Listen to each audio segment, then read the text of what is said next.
Hi, it's me again with Corel Draw Tips and Tricks. And somebody sent me this wireframe and asked how to get rid of these hidden lines, or they're hidden, but in wireframe they show up.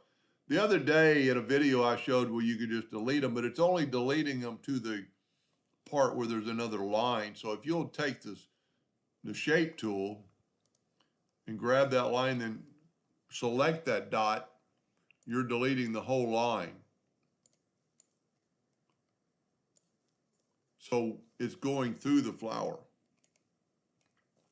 So this is, I had no idea that it was going to trace so well.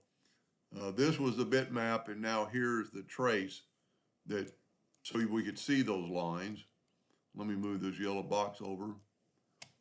And it looks pretty good, except for there's a lot of white. So that's really all he needed help with. I am going to make another video on how to get rid of, I had to delete those because there's so many nodes. There's like I can't remember, 11,000, almost 11,500 nodes.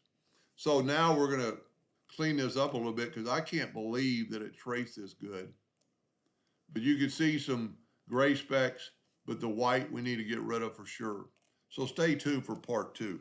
Hope this helped. Thank you for watching.